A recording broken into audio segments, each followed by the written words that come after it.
நேமே மாற்றிருக்காரு சிபிஐக்கு. பட் ஆனால் இந்த காவல்துறை லாக்அப் டெத் தொடர்ந்து நடந்துகிட்டே வருது. இது வரைக்கும் 24 வரதட்சணையும் தொடர்ந்து நடந்துட்டு இருக்கு. போலாமா? Okay madam. லாக்அப் டெத் சென்னையிலே தமிழ்நாட்டில் அதிகரிக்க போயிட்டுருக்கு. இது பார்க்கும்போது லா அண்ட் ஆர்டர் எந்த அளவுக்கு அப்படியே டவுன்ஃபாலில் இருக்குது அதை நம்ம பார்த்து தான் ஆகணும். ஏன்னா பல நேரத்துலேயே நம்ம பார்த்துருக்கோம், படிச்சுட்ருக்கோம், மக்கள் சொல்லிகிட்டே இருக்காங்க. இந்த போலீஸ்காரங்கனால அவங்களுக்கு வந்து கொடுக்குற டார்ச்சர் இருக்குது. இது வந்து முதலமைச்சராக நேரடியாக பார்க்கணும். ஏன்னா முதலமைச்சர் இருக்கும்போது லா அண்ட் ஆர்டர் டைரெக்டாக அவங்களுக்கு கீழே தான் வரும். அப்படி இருக்கும்போது சிபிஐக்கு நீங்கள் வந்து இது ட்ரான்ஸ்ஃபர் பண்ணியிருக்கீங்க. அந்த இருந்தாலும் தொடர்ந்து இந்த மாதிரி விஷயங்கள் நடந்துகிட்டே இருக்குது. அது ஏன் நடக்குது? எல்லா கேஸஸ் நீங்கள் சிபிஐக்கு ட்ரான்ஸ்ஃபர் பண்ண முடியாது. ஸோ இது கம்ப்ளீட் வந்து ஒரு டிஎம்கே கவர்மெண்ட்டோடைய நம்மளுடைய அரசாங்கத்தோடைய ஒரு ஃபெயிலியர் தான் நான் சொல்வேன். இது வந்து முதலமைச்சர் தான் டைரெக்டாக பதில் சொல்லணும். பிகாஸ் லா அண்ட் ஆர்டர் எப்போவுமே ஒரு ஸ்டேட்டோட லா அண்ட் ஆர்டர் சீஃப் மினிஸ்டருக்கு கீழே தான் வரும். ஸோ அப்படி இருக்கும்போது நீங்கள் அதுக்கு இமீடியட்டாக பொறுப்பாக இருக்க முடியும். நீங்கள் தான் பதில் சொல்லணும் முதலமைச்சர் அவர்கள்கிட்டே சொல்வேன் நான்.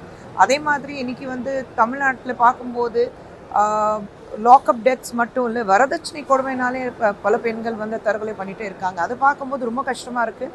ஏன்னா வரதட்சணை வாங்குறது மட்டும் இருக்குல்ல, கொடுக்குறதும் ஒரு தவறு தான், ஒரு குற்றம் தான். அப்படி இருக்கும்போது ஏன் இந்த மாதிரி ஆசைகள் தூண்டி விட்டுட்டு பெண்களுக்கு வந்து பெற்றோர்கள் வந்து நாங்கள் வரதட்சணை கொடுக்க போகிறோம், என் பொண்ணுக்கு தானே நான் கொடுக்குறேன், வாங்குறது தப்பு, கொடுக்கறது தப்பு. நீங்கள் உங்கள் பெண் ஒரு குழந்தைய வந்து நீங்கள் பெத்தெடுத்து வளர்த்தி ஆளாக்கி படிக்க வச்சு தன்னுடைய அங்கம் அது. அப்படி இருக்கும்போது நீங்கள் வந்து கட்டி கொடுக்கும்போது எது இருந்தாலும் உங்கள் பொண்ணுக்கு உங்கள் வீட்லேயே வச்சு கொடுங்களேன்.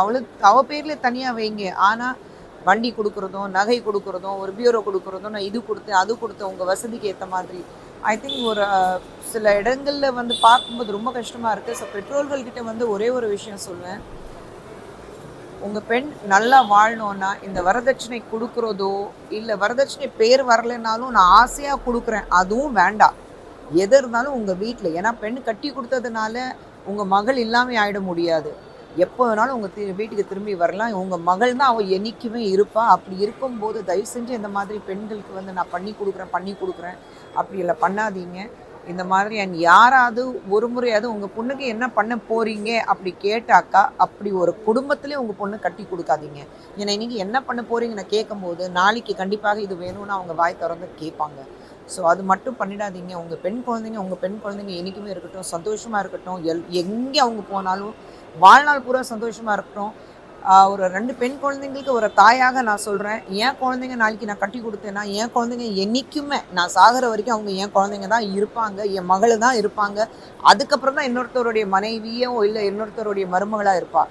ஆனால் எங்கள் வீட்டில் எங்கள் மகள் எப்போவுமே அவள் இருப்பாள். ஒரு பிரச்சனைனா நேராக திரும்பி வரலாம். அப்படின்னா நீங்கள் உங்கள் பொண்ணுங்களுக்கு கட்டி கொடுக்கும்போது சொல்லி கொடுங்க. ஒரு பிரச்சனைனா இம்மீடியட்டாக வாய் திறந்து பேசுங்க. அதுதான் ரொம்ப முக்கியம். அண்ட் இந்த மாதிரி கொடுமைகள், லாக்அப் டெத்தோ இல்லை வரதட்சணை கொடுமை இதெல்லாம் வந்து இதில் எல்லாத்துக்கும் ஒரு முற்றுப்புள்ளி வைக்கணும். ஏன்னா ஒரு மனிதருடைய உயிரை சொல்லும்போது ஒரு சாதாரண விஷயம் கிடையாது.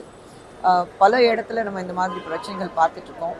ஆனால் லாக்அப் டெத்துக்காக முதலமைச்சர்கிட்ட ஒரே ஒரு கேள்வி கேட்பேன், சார் நீங்கள் என்ன பண்ணிகிட்ருக்கீங்க? லா அண்ட் ஆர்டர் இருக்கும்போது உங்கள் அடிப்படையில் தான் லா அண்ட் ஆர்டர் வரும். ஸோ நீங்கள் என்ன பண்ணிகிட்ருக்கீங்க முதலமைச்சர் அவர்களே?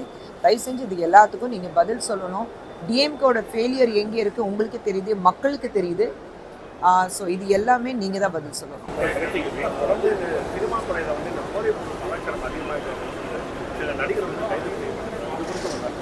இல்லையே, இது சினிமா வந்து எல்லாமே வந்து நீங்கள் வந்து பூத கண்ணாடி வச்சுட்டு பார்க்க முடியாது. ஒரு 3000 கிலோகிராம் ஒரு போதைப் பொருள் கண்டுபிடிக்குதுன்னா அது எல்லாமே சினிமா சம்மந்தப்பட்ட கிடையாது. ஒரு பள்ளிக்கூடம் வாசலில் போய் பாருங்கள், கல்லூரி வாசலில் போய் பாருங்கள், ஏதோ ஒரு ரேப் பார்ட்டி நீங்கள் பாருங்கள், எல்லா இடத்துலையும் இந்த மாதிரி போதைப் பொருட்கள் இருக்குது.